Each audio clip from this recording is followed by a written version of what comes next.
Howdy everyone. Sorry it's been a bit, I've been pretty busy.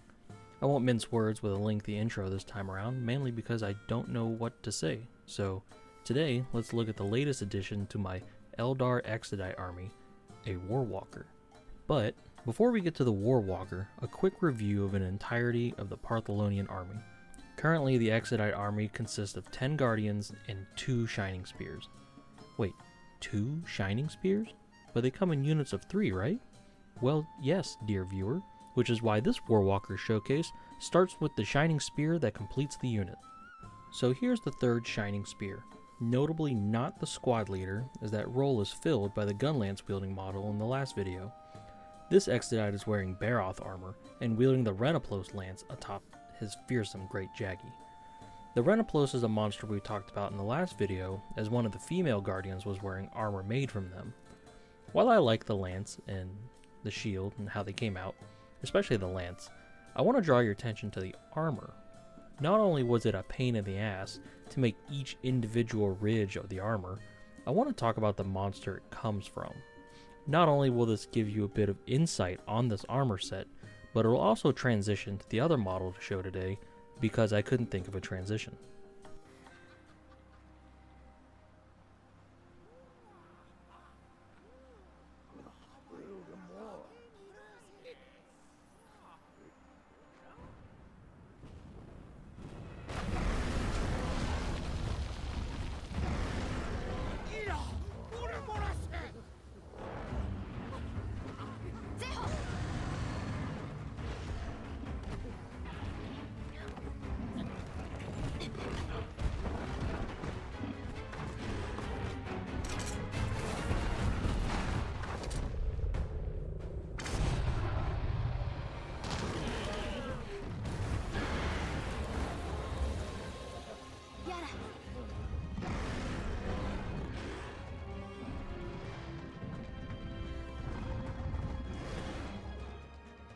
The Barroth was a monster introduced in Monster Hunter Tri in 2009, or 2010 in the West. Barroth is a brute wyvern, essentially a family of wyverns resembling a T-Rex. It occupies a middle area of the food chain of various arid biomes, including deserts and wastelands. The most notable features of these distinct orange and brown colored wyverns are the various ridges that make up their crown. The crown is the Barroth's primary method of attacking, using its sheer weight and durability of the crown in various flailing, smashing, and charging attacks.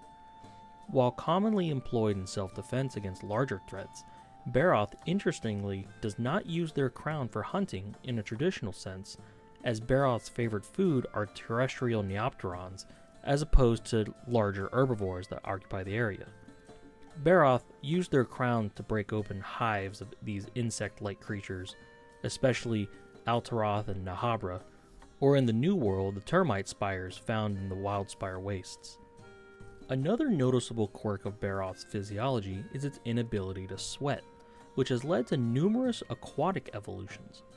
In order to regulate its body temperature, Barroth chooses to live almost exclusively near oases or mud pools on the edges of desert biomes. During the days, Barroth will submerge themselves almost entirely within these waterlogged mud pools. This leaves only the tip of their crown exposed, as the tips of the crown also serve as the Barroth's nostrils, a sort of naturally evolved snorkel. It's also theorized that Barroth's distinctly lobed or flapped feet also help it swim and navigate the mud pools without it becoming stuck. Barroth will also willingly cake mud onto their carapaces when they need to navigate the area during the day, with many Barroth learning to sling mud off of themselves to incapacitate their targets both offensively and defensively.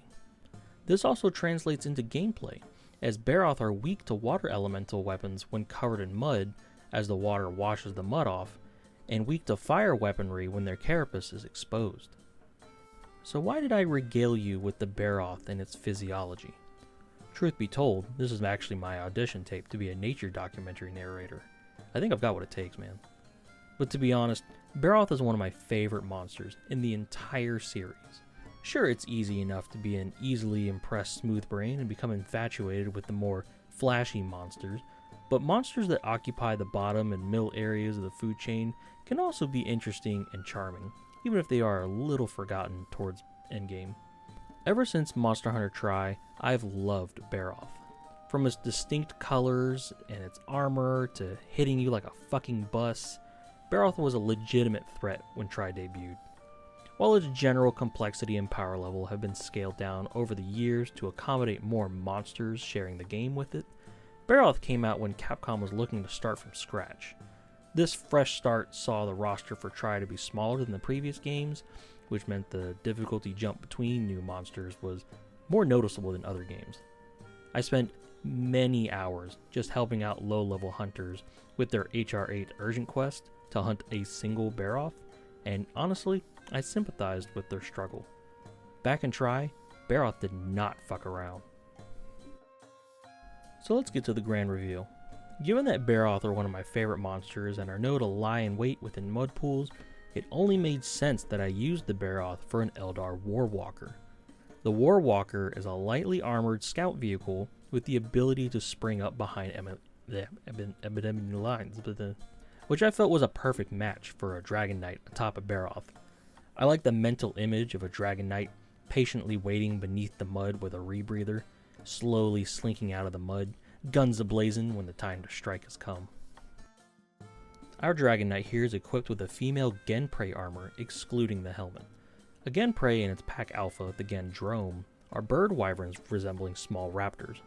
They're known for hunting in packs, overwhelming their target with their infamous paralytic venom. The armor takes on the signature yellow and green scales and mixes it with iron ore for a very solid defense for mid-level hunters.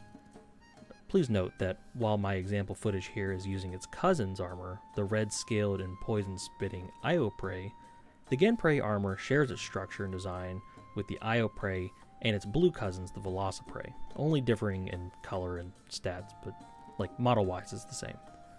I use this to my advantage the same way I sculpted the Jaggy armor, opting to use higher quality renders from games like Monster Hunter Online for a more detailed reference, but rest assured the proper colors will be painted on, later. The rider is armed with the traditional Dragon Knight lance the Exodites are known for. In this instance, it's the Cephalos lance. While I was a bit hesitant to use this lance design due to its complexity and making those fucking fins, I'm glad I'm decided on it, as the lance came out a lot better than I expected. I'm not too crazy on the shield, as I struggled to get the fins between the spikes, and it feels a little tiny bit too small, but I feel like it's decent enough, and you don't quite see it straight on from the model's good side, so I can live with it. The rider sits atop a saddle equipped with a barrel on the back, which carries some of her gear and rations that shouldn't get wet. There should be a pistol mounted somewhere within her reach, but I lost my pistol bit, so that'll have to wait. Additionally, I wasn't sure whether or not to model the harness straps on the Barroth, as games like Monster Hunter Stories 2 simply have the saddle mounted directly onto the monster's carapace, but a quick YouTube poll showed that people thought the straps were a better idea, and I'd have to agree at the end of the day. Not only does it allow for weapon mounts that make sense, but it adds to the aesthetic in some way I can't really explain.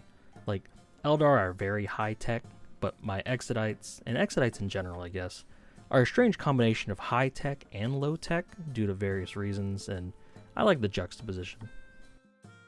And that's the Warwalker. Overall, I'm very happy with the model, both in form and function. Not only do I like how the sculpt came out, but I like how the Barroth's environmental adaptations easily weave into 40k's deep strike rules. One thing I hadn't gotten to are the weapons. You'll notice that I have mounting points modeled on and marked out, but I hadn't ordered magnets to mount there yet. Additionally, I'm kind of stumped on what to use for the weapons, and that'll kind of affect the kind of magnets I order as well. Regular Warwalker weaponry is really fucking big, so the Barroth's head and crown would either be blocked by the barrels or unable to be mounted in some way. I had an idea to make some experimental weaponry that would be smaller but more crude in appearance, using some spare Skitarii Ranger weaponry I got for free. but I'm not sure. Alternatively, I utilize some Dark Eldar infantry weapons I have laying around to kind of keep it within the Eldar sphere of influence, I guess. Now, let me know which one of those sounds like a better idea. Also, we've got a squad of troops, a squad for fast attack, and a heavy support choice. I'm not quite too sure where to go now. I'm thinking maybe more troops, or maybe like some aspect warriors, maybe some wraiths, or I don't know, maybe it's time for an HQ of some kind. I'm not sure. I'd love to hear you guys' thoughts about it. I hope you guys enjoyed the video and presentation and minis as much as I enjoyed the challenge of making all of this. Next time, I think something a little more simpler will be in the works. Mainly not out of real necessity for me, like I don't need a break, but there are some projects I have on the back burner that are just kind of simpler in nature, you know, like just, hey, just paint these up real quick kind of thing. But you know, we'll see what happens. You know, I don't plan anything. So, yeah, I'll see you guys next time. Thanks for watching.